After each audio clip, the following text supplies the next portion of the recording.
ABVP বিজেপির কাজ হচ্ছে বুদ্ধিমত্তা, যে মানুষ ভাবতে পারেন, যে মানুষের মাথা কাজ করে, তাদের বিরুদ্ধে সার্জিক্যাল স্ট্রাইক বা যুদ্ধ ঘোষণা করা। যারা সেখানে এসেছিল এবিভিপি তরফ থেকে, তারা একেবারে বেরিয়ে বলছে যে এই যাদবপুর ইউনিভার্সিটি থেকে বাম অতি বামদের সমস্ত চিহ্ন মুছে ফেলা হবে, উপড়ে ফেলে দেওয়া হবে। সে তো দেখা হবে, ইলেকশনটা হোক। ওদের রাজনৈতিক দলের বাবাদের যদি অকাত থাকে যাদবপুরে ইউনিভার্সিটির ইলেকশন করা, আমরা দেখবো আসলেই কাদের চিহ্ন, কাদের অস্তিত্ব মুছে যায়। কনফিডেন্সটা বেশ লো দেখছি। রিসেন্টলি টেস্ট করিয়েছো? হ্যাঁ ডাক্তারবাবু, প্রি টেস্টের পরের দিনই করিয়েছি। ও, তুমি মাধ্যমিক দেবে? তাহলে মক টেস্ট করো। এই নাও মৌলিক লাইব্রেরি সম্রাট এক্সক্লুসিভ মক টেস্ট পেপার। এতে পাবে প্রতিটি বিষয়ে অধ্যায়ভিত্তিক গুরুত্বপূর্ণ নমুনা প্রশ্নপত্র, ইংরেজি, গণিত, আনসিন লেখার বিস্তারিত টিপস আর প্রতিটি সাবজেক্টের এক্সপার্ট ওপিনিয়ন, যা তোমার কনফিডেন্সকে ফিরিয়ে আনবে মাধ্যমিকের আগে। সম্রাট এক্সক্লুসিভ মাধ্যমিক মক টেস্ট পেপার, এক্সামের কনফিডেন্স বুস্টার। দিদি, গতকাল যাদবপুরের মাঝরাতে যেভাবে তাণ্ডব চলেছে, হোস্টেলের বাইরে গিয়ে সেখানে এসএফআই এর পতাকা পুড়িয়ে, সেখানে লাঠি ভেতরে ছুড়ে দিয়ে আক্রমণ, তারপরে যাদবপুরের বিধায়িকা তিনি এসে বলছেন যে এই জিবি মিটিংকে ডাকলো সৃজন ভট্টাচার্য, সুজন চক্র। বোকা বোকা কথাবার্তা। উনি ইউনিভার্সিটি সিস্টেম জানেন না, ইউনিভার্সিটি কি করে কাজ হয় কিচ্ছু জানেন না। প্রথমত যারা জিবিটা ডেকেছেন তারা ডিএসএফ, তাদের সঙ্গে যারা যাদবপুরের ইতিহাস জানেন, আমাদের খুব যে সভ্যতার সম্পর্ক তাও নয়, আমাদের আইডিওলজিক্যাল ডিফারেন্স আছে বহু বছর ধরে। সৃজন ভট্টাচার্য এবং সুজন চক্রবর্তীর খেয়ে কাজ নেই, তারা একটা ইউনিভার্সিটির একটা ফ্যাকাল্টিতে কি হবে তার জন্য ইন্টারফেয়ার করবেন? ওনাদের রাজনীতিতে হয়। তৃণমূলে আমরা দেখেছি বৈষ্ণব বাবু ছিলেন, ওনার নাতির কলেজে চলে যাওয়ার বয়স হয়ে গেছে, তখনই ছাত্রনেতা ছিলেন। আমাদের এমন হয় না। যাদবপুর ইউনিভার্সিটির ছাত্রছাত্রীরা কি করবে সেটা ওদের ব্যাপার, সেখানে কোনো নেতার হস্তক্ষেপের কোনো জায়গাই নেই।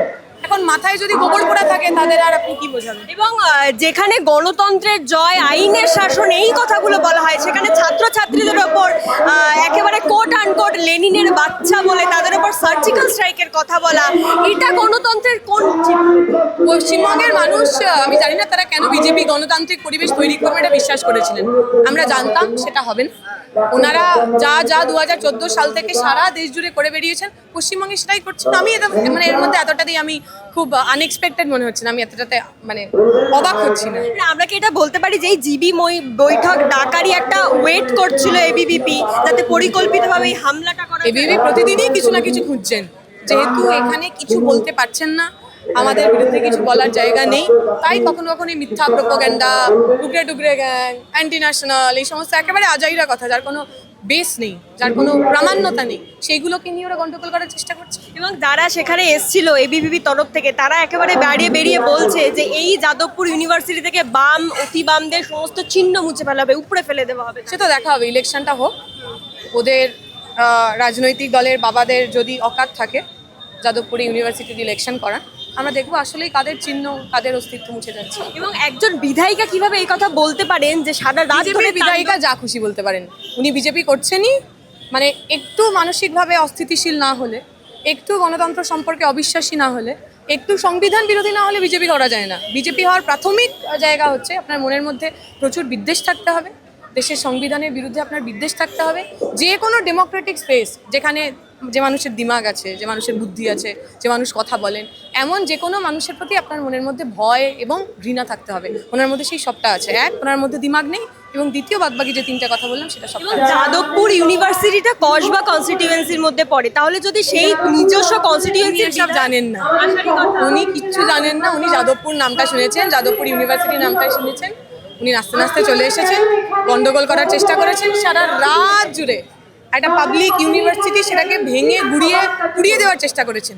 এইরকম যদি জনপ্রতিনিধি হয়, সেই দেশের জনগণকে নিজের ভবিষ্যৎ সম্পর্কে একটুখানি সন্দেহ আনতে হবে। এই যে বিজেপি ছাত্র দরদি বলে নিজেদের, ছাত্র দরদি হলে ছাত্রদের উপর সার্জিক্যাল স্ট্রাইক, এই কথাটা বলা যায়? কে ছাত্র দরদি? পশ্চিমবঙ্গে বা সারা ভারতে বিজেপির ইতিহাসই হচ্ছে ছাত্রদের উপর আক্রমণ করা।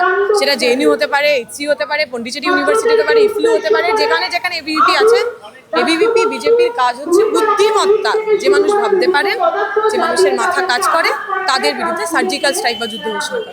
এবং তিনি যেটা বললেন যে ছাত্র সংসদ এখনো পর্যন্ত নির্বাচন হয়নি, যেখানে কোনো ইউনিয়ন নেই। বিজেপি আজকের 100 দিন ক্ষমতায় আছে, এই 100 দিনে একবারও আমরা ছাত্র সংসদ নির্বাচনের কোনো মুচলেখা বা কিছুই দেখতে পাইনি। তৃণমূল আমলে যে অভিযোগটা বিজেপিও করেছিল, আপনারাও করেছিলেন, আজকের এই 100 দিনেও তারা এই একটা নোটিফিকেশন করলে যদি ইলেকশন হয়, তাহলে আমরা সবাই জানবো এবিভিপির অবস্থা কি হবে। যেরকম তৃণমূল হেরে যাবার ভয় নির্বাচন করতেন না, সেরকম বিজেপিও হেরে যাবার ভয় নির্বাচন করাবেন না। আজকে তো আপনাদের গণতান্ত্রিক অধিকারে বাধা, আপনাদেরকে ব্যারিকেড দিয়ে আটকে দেওয়া হলো, আপনারা প্রতিবাদ সে ঠিক আছে, যদি যাদবপুরের ছেলে মেয়েদের গায়ে বিজেপি কোনোভাবে নতুন করে আক্রমণ করার চেষ্টা করে, এই ব্যারিকেড সারিতে যা যা লাগিয়েছেন কোনোটা থাকবে না।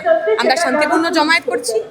অনেকের অভিভাবক হিসেবে আমার বোন যাদবপুর ইউনিভার্সিটির স্টুডেন্ট ছিল, আমার বহু বন্ধুরা যাদবপুরে পড়েছে, আমার বহু শিক্ষক যাদবপুর ইউনিভার্সিটির শিক্ষক, তাদের কাছে আমি আজীবন কৃতজ্ঞ থাকবো। এবং আমি মনে করি যাদবপুর হোক অথবা জেএনইউ, যেখানে এখনো কম পয়সায় মেধাবী ছাত্রছাত্রী নিজেদের স্বপ্ন পূরণ করতে পারেন, এই ইউনিভার্সিটিগুলোকে বাঁচানো আমাদের রেসপন্সিবিলিটি, আমাদের দায়িত্ব।